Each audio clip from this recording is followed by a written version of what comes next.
Today we're going to look at the issue of the Eighth Amendment of the Constitution. What is cruel and unusual punishment? What is cruel and unusual punishment that the Constitution says we cannot punish people with? The Supreme Court in 1958 made this statement: the Eighth Amendment must draw its meaning from the evolving standards of decency that mark the progress of maturing society. A soldier had deserted for half a day, came back, turned himself in. He was sent to the brig. He was discharged with a undesirable discharge, and then they took his citizenship away, and the Supreme Court said, no, the Eighth Amendment, that is cruelty, and that is an unusual, severe punishment for that crime. So remember, they said this statement: the Eighth Amendment must draw its meaning from the evolving standards of a progressing, mature society. In America, we have several punishments. We have prison, and we have 2.3 million people in prison, and we have 0.8 million, 800,000 or more on parole from prison. And then we have the probation. First timer will put you on probation, you just check in with us and be a nice guy. 2.5 million are on probation in America. Then you have restitution. And honestly, all the people I know, I have never heard one of them, thieves, having to pay back even what they stole, plus, let alone, added to it. So I don't know about this one, but they say it's a law. Community service. So you pick your charity, you did a bad thing, like some famous people do, so you pick a charity and you go work in that charity for so many hours. That is your punishment. Then you have fines, where you pay a dollar amount for your punishment, and then you're just free to go. And then you have the death penalty, and I got a question mark there because there were 15,000 murders in 2014, and only 35 people were executed with the death penalty. Doesn't sound like it's carried out in this progressive and decent, mature society. Civil punishments in the Bible, we have restitution. You have fines when you have a dispute with your neighbor, an argument or a court contest over something, and the loser has to pay a fine. And then you have beatings of 40 at the most stripes. Okay?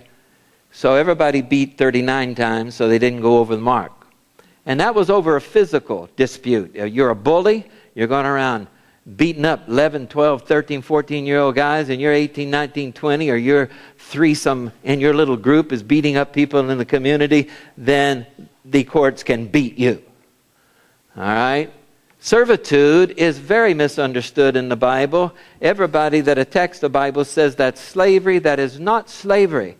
That is, you went into debt, or you had a bad business adventure and you couldn't pay your bills, so you went and hired yourself out to someone for 6 years, or in that period of 6 years, to pay off that debt. It couldn't last any more than 6 years. So it's not slavery at all.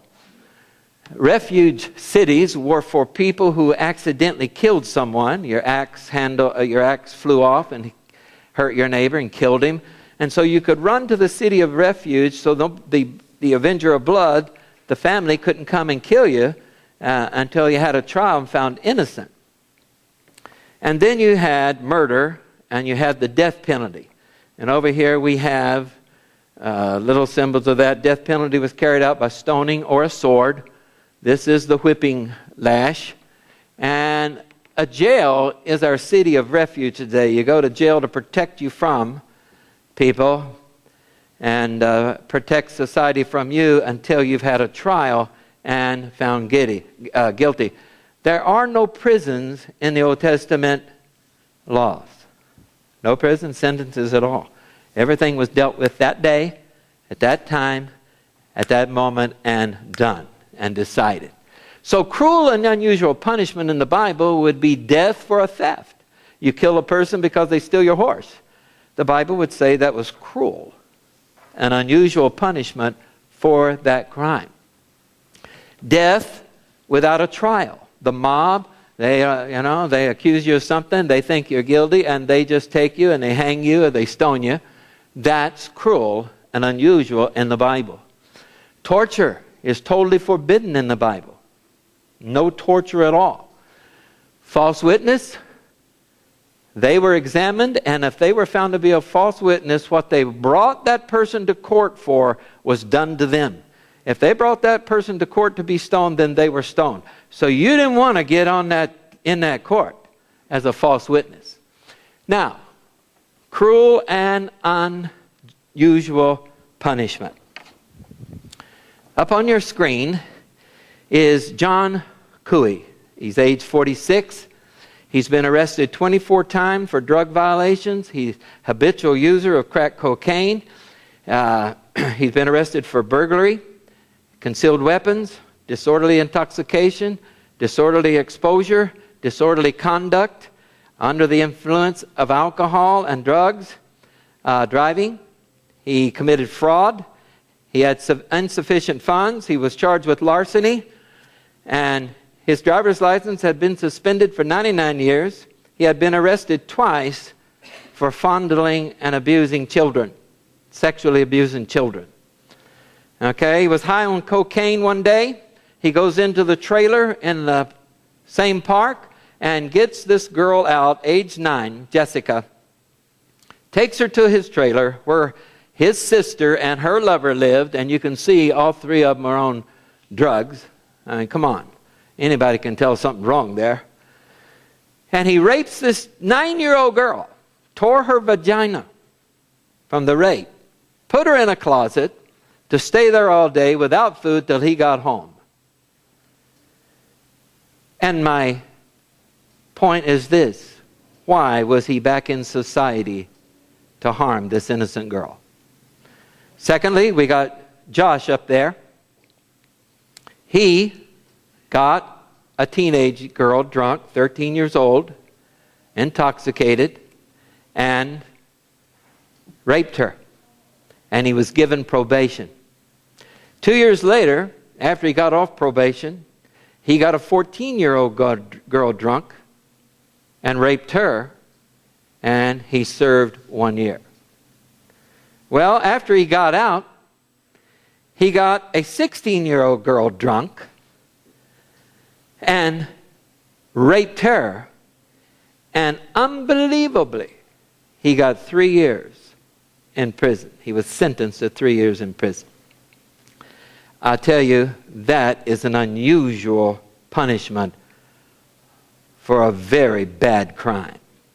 And the cruelty is to the young girl who lost her life. He took her and he put her in plastic bags and buried her alive. That was John Cooley. He buried her alive. Melinda Loveless, she's 16 years old. She is a homosexual lady, teenager. And she loved the girl up on your screen there, Shanda. And they had sexual relationships. That girl was 12 years old. Melinda is 16 years old. Well, Shanda switched partners and went to have sex with a 14-year-old girl. And Melinda got jealous, talked her friends into luring her out of her home at midnight, took her to a place and beat her with her fist, beat her with a tire iron, shoved that tire iron up her anus, beat her over the head some more, tried to choke her. This was over an 8-hour period. Tried to choke her to death. She passed out and then came back. They beat her more with the tire iron. And she went home. And her parents were there with this girl in the trunk of her car, out in the yard. And finally put gasoline on this girl and burned her to death. She died from the burning. Lawrence Singleton. Mary Vincent was having car trouble. This guy stopped and offered her a ride to the gas station and so forth, took her to a secluded place, raped her repeatedly, and then took an axe and cut off her arms. And he got 8 years. Now, for that kind of cruel crime, is this the decency of a maturing society? Is this the direction we're going, where the criminal is treated with such decency that there is no real penalty for a serious crime? Is this where the Supreme Court says we are heading? 2 hikers came by. She was walking with her hands up, trying to keep the bleeding down. Just happened, 2 hikers come by and took the girl to the hospital, and she's alive today. Purpose of punishment. 1 Timothy 5:20. Them that sin rebuke before all, that others also may fear. Deuteronomy 17:12. You shall put away the evil from Israel. All the people will hear and fear and do no more presumptuously. So, penalizing is for deterring crime. Deuteronomy 19:19. Put evil away from your midst. And those that remain shall hear and fear, and shall from that time forth commit no more such an evil. Punishment is to be publicized, to be public, to cause those that are coming up behind to stay away from a life of crime. Now, cruel and unusual punishment is civil authorities not discouraging future criminals by punishing present criminals and publicizing it. Civil authorities not informing uninformed citizens of immoral behaviors, destructive and life-ending results. And the conclusion that no morals, no knowledge of morals, lack of self-control is the missing social puzzle piece in America. And it is not decency when we do not punish the criminal for the proper crime.